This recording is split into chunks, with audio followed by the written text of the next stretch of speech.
72% byggingarstarfsmanna eru án iðnmenntunar samkvæmt athugun ASÍ. Atvinnulausum í greininni fjölgaði 36% á einu ári. Bandaríkjaforseti ætlar að taka yfir stjórn á Hormússundi og innheimta gjöld af skipum sem þar fara Sérfræðingur í sögu Mið-Austurlanda segir Írana hagnast á óvissunni sem nú ríkir.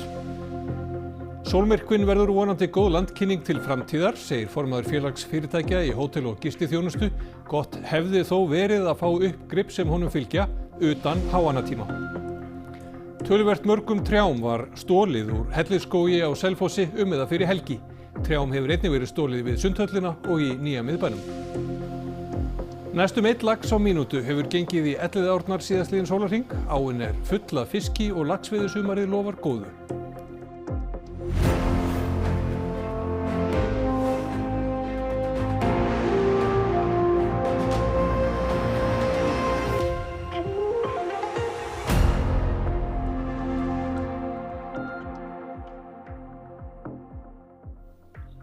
Gott kvöld.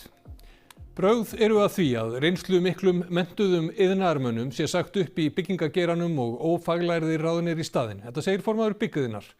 Atvinnuleysi hafi aukist mikið í greininni og með þessu séu meiri líkur á göllum í nýbyggingum.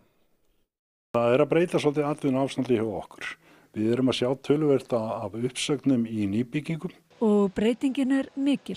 Samkvæmt þeim tölum sem við erum með hjá okkur, þá hefur atvinnuleysi aukist 36% frá júní 2025 og þar til í júní núna 2026. Hvað veldur? Það bara samdráttur í nýbyggingum.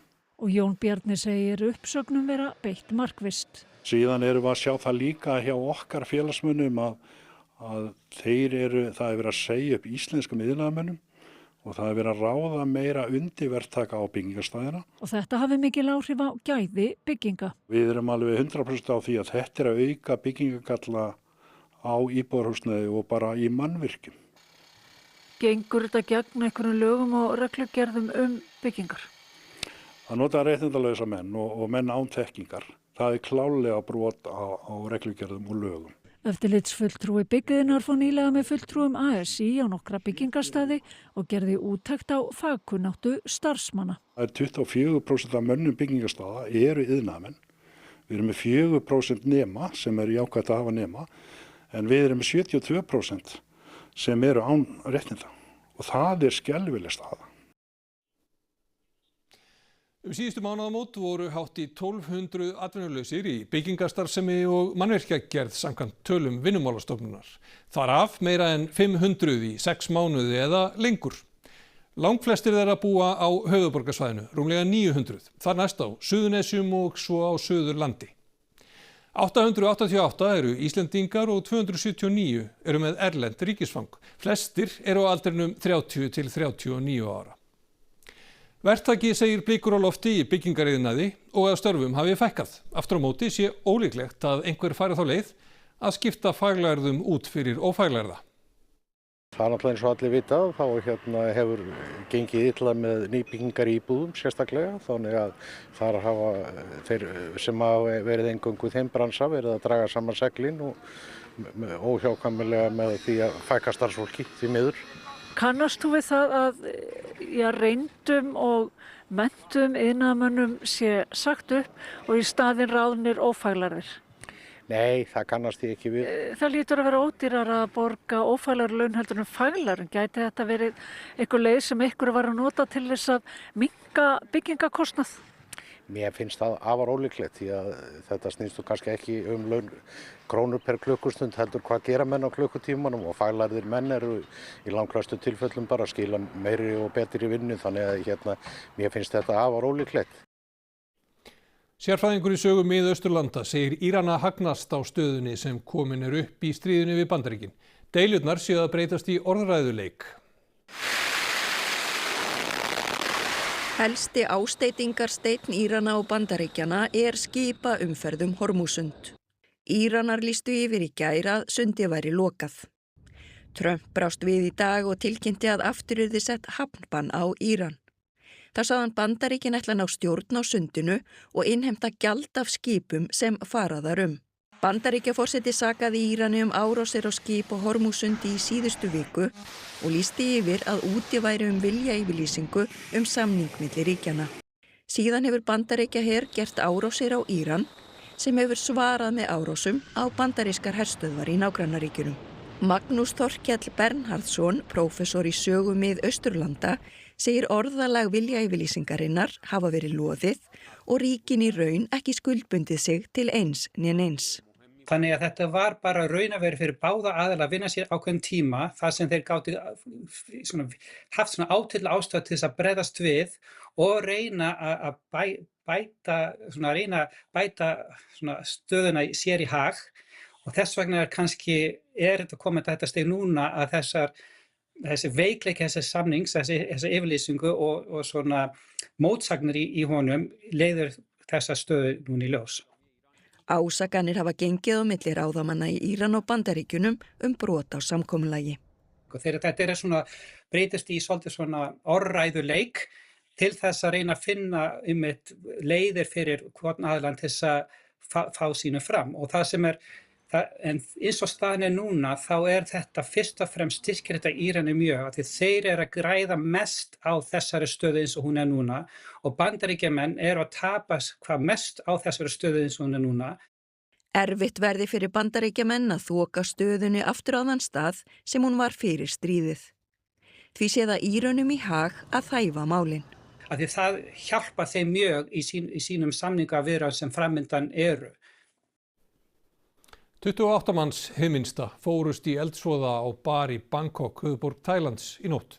Nokkur hundruð manns voru inni á staðnum þegar eldurinn kviknaði og breiddist hratt út. Fregnir hafa borist af að fólk hafi ekki komist út neyðarútganga.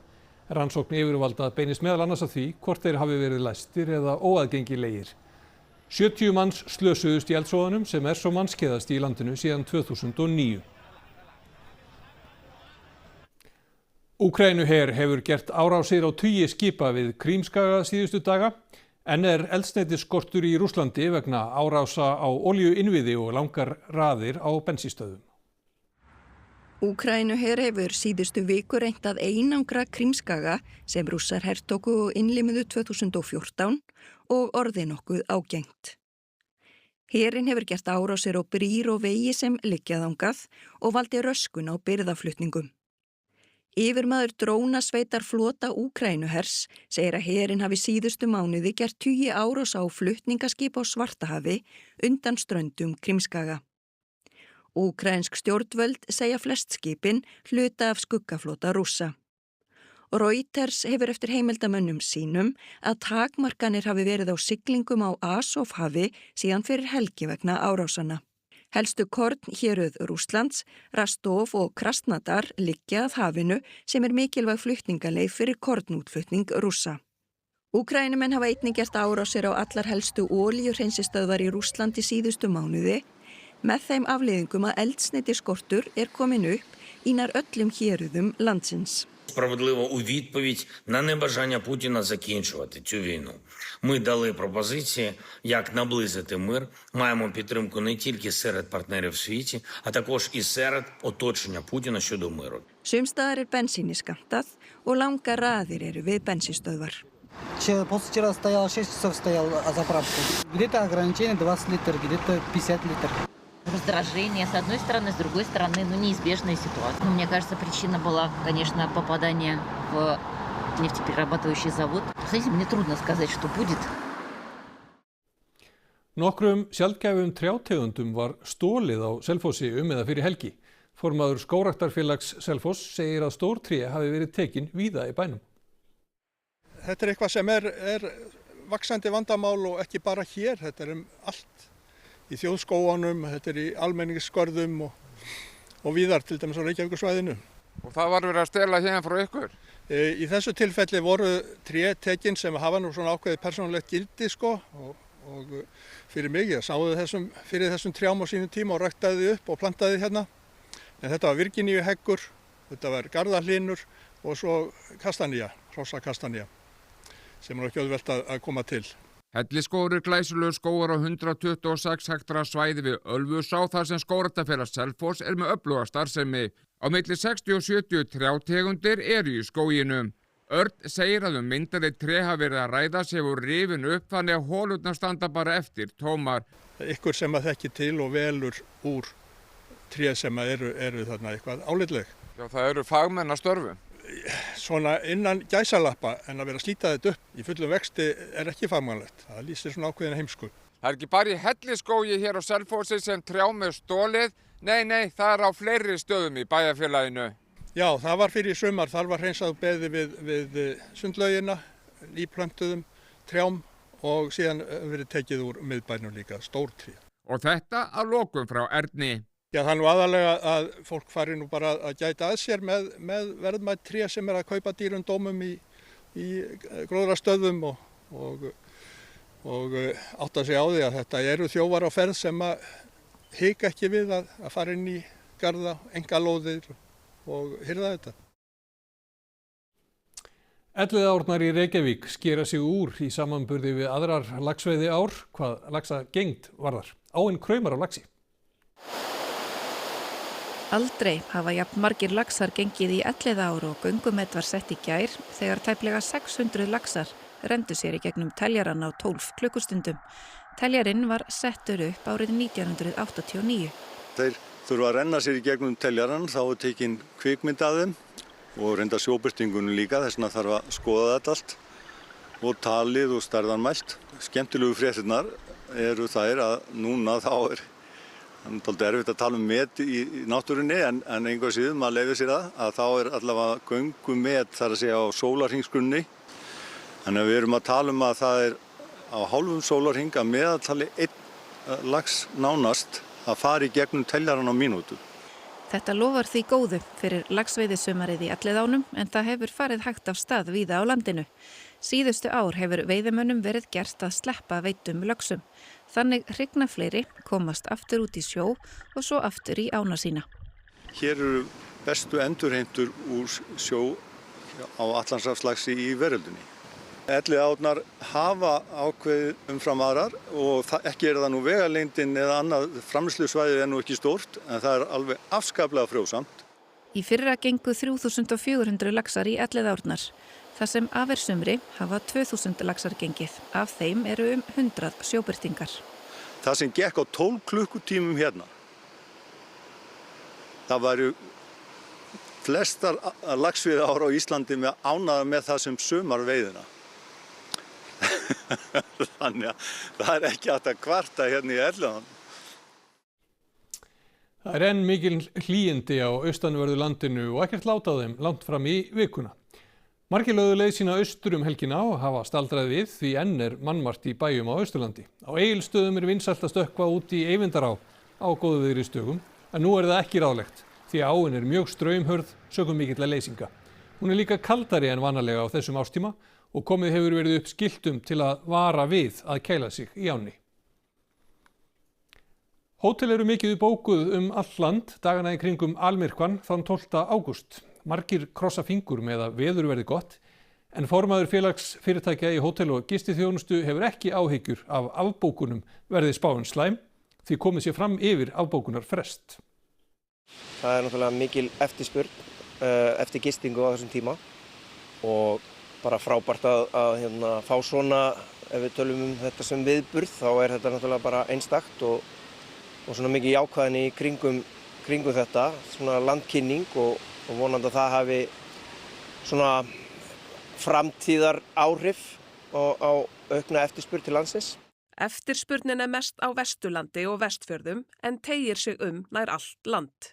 Björgvin segist ekki hafa áhyggjur af að fólk afbóki sig ef veðurspá verður slæm. Í flestum tilfellum þá eru náttúrulega gilda ákveðnir afbókunarskilmálar. Þannig að til dæmis hópar, þeir eru bara komnir yfir þau tímamörk að geta afbókað. Við náttúrulega erum búin að ákveða að það verði gott veður 12. ágúst. Þannig að við þurfum ekkert að hafa áhyggjur af því. Enn er hægt að finna sér gistingu þar sem sólmyrkvinn sést best en verð er alltaf helmingi hærra en aðra daga í sumar.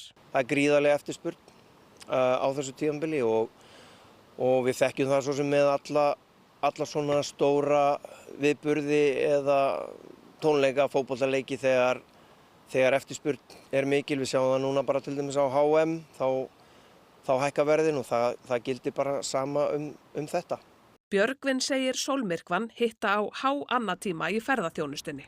Uppgrip hefði verið gott á öðrum árstíma. Og það hefði verið tilvalið til dæmis að fá þennan sólmyrkva í apríl, en við ráðum því vist ekki.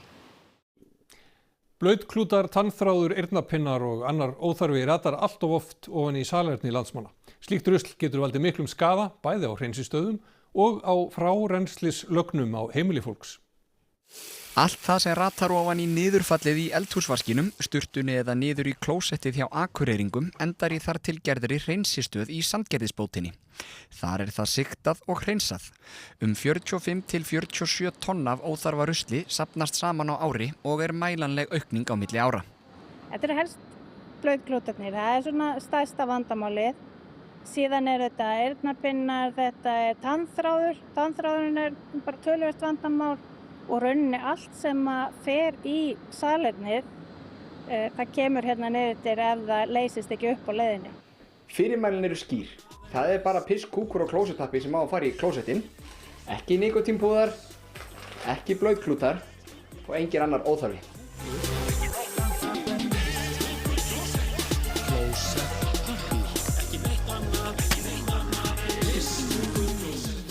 Hérna erum við að horfa á blautklútarna sem koma úr kerfinu hjá okkur og erfðapinnana og allt það sem yfir 3 mm að stærð að safnast innan fyrir og við sýjum það frá. Og yngstu börnin eru alveg með á hreinu hvað má fara í klóstið og þau kunna lagið alveg hérna okkar sem hefur hljómað hérna einstaka sinnum. En það svona, eldri kynslóðin sem kannski ekki alveg átt að segja á því að það á ekki alltaf enda bara í sjónum. Aðskota hlutir sem ekki eiga heima í salerninu geta valdið töluverðum skaða á búnaði hreinsistöðvana eða hreinlega á lögnum heimilana. Og það getur líka bara verið heima hjá fólki, bara í frárennslinu út úr húsinu og þá náttúrulega bara fólk sjálft farið að bera töluverðan kostnað því að laga það. Að mati Stellu hefur aukist töluvert að fólk sturti niður blautklútum. Hún rekur það til þess að sumir blautklútaframleiðendur markaðsetja sína klúta sem niðursturtanlega og það getur valdið misskilningi. Flushable þýðir rauninni bara það hægt að sturta þessu niður en það þýðir ekki að það brotni niður á leiðinni. Þannig að þeir klútar eru rauninni ekki betri heldur en aðri klútar.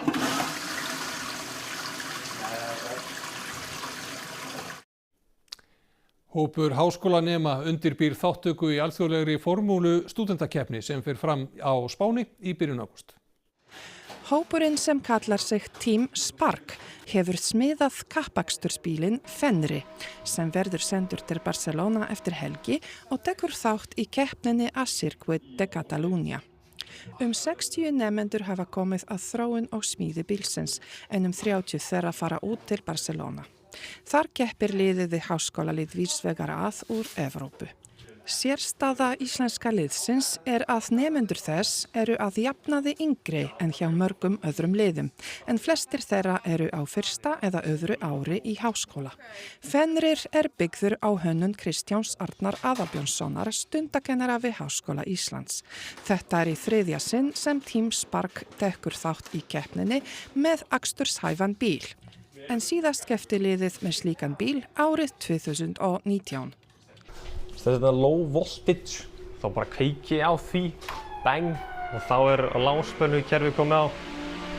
Og svo myndum við gera það sama með TS, og TS það að þú ert að hleypa á háspennuna í raun og veru. Það náttúrulega bílstjórinn sem hleypur á hana alveg seinast. Hérna aftan í, hérna fegurðin. Hérna hefur líf mitt farið, hérna í 6 mánuði eiginlega. Liðið hefur undanfarið prófað bílinn við Háskóla Íslands og helgina fóru fram lokaprófanir í Garðabæ. Í Barcelona þarf bílinn að standast tækniskoðun áður en hann fær keppnisleyfi. Hann kemst upp í 104 km/klukkustund ef við höfum náð honum í það í seinni skýrslu. Á brautunum úti það svo þröngt að maður kannski upp í 80, 90 í háum hraða. En já, hann fer mjög hratt. Og virkar hann alveg vel? Hann bara fullkominn eins og Tilbúinn til að keppa? Ég myndi ekki segja fullkominn, en hann keyrir. Hann keyrir nógu vel. Norðmenn eru í þessum töluðum orðum að fagna fótboltaheitunum sínum. Þær komu til Noregs frá Bandaríkjunum á 7. tímanum í dag. Fótboltaæði greip norsku þjóðina vegna árangursliðsins á HM sem komst í fyrsta sinn í 8 liða úrslit. Noregur tapaði fyrir Englandi á laugardagskvöld en eins og við sjáum á þessum myndum beint frá Oslo var leikmönnum fagnað eins og þjóðhetjum þegar þeir komu aftur heim. Núna eru hátt í 100.000 manns saman komin fyrir framan norsku konungshöllina þar sem verður líklega róið af krafti langt fram eftir kvöldi.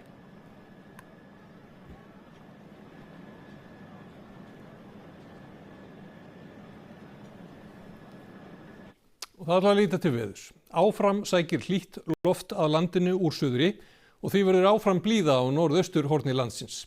Það er viðbúið að hitinn fari á morgun vel yfir 20 stig þar líkt og undanfarna daga. Það verður ekki sama blíðan vestanlands, því rigna mun á köflum vestanlands og þá sérstaklega fyrir partdags. Nánar veðrið að loknum íþróttafréttum. Það vantaði ekki mörkin í bestu deild karla í fótbolta í gærkvöld. Dramatíkin var allsráðandi á Akureyri þar sem sigurmarkið kom á loka sekundu leiks KA og IA. Jannik Sinner varði titilinn á Wimbledon-mótinu í tennis. Eftir vonbrigði á síðasta risamóti var sigurinn kærkominn en torsóttur. Og fyrri undanúrslitaleikur heimsmeistaramóts karla í fótbolta á morgun. Þar mætast stórveldin Frakkland og Spán. Íþróttir hér eftir augnablik. Fyrst ætlum við að rifja upp það sem var helst í þessum fréttatíma. 72% byggingarstarfsmanna eru án iðnmenntunar samkvæmt athugun ASÍ. Atvinnulausum í greininni fjölgaði 36% á einu ári. Bandaríkjaforseti ætlar að taka yfir stjórn á Hormússundi og innheimta gjöld af skipum sem þar fara Sérfræðingur í sögu Mið-Austurlanda segir Írana hagnast á óvissunni sem nú ríkir. Sólmyrkvinn verður vonandi góð landkynning til framtíðar, segir formaður félags fyrirtækja í hótel- og gistiþjónustu. Gott hefði þó verið að fá uppgrip sem honum fylgja utan háannatíma. Töluvert mörgum trjám var stolið úr Hellisskógi á Selfossi eða fyrir helgi. Trjám hefur einnig verið stolið við Sundhöllina og í nýja miðbænum. Þessum fréttatíma að ljúka og það er komið að íþróttum og veðri. Við verðum hérna í fyrra fallinu á morgun klukkan 6 vegna leiks Frakklands og Spánar á HM í fótbolta. Nýjustu fréttir alltaf á RÚV.is og næsti fréttatími í útvarpi klukkan 10. Við á fréttastofunni kveðjum að sinni, verið þið sæl.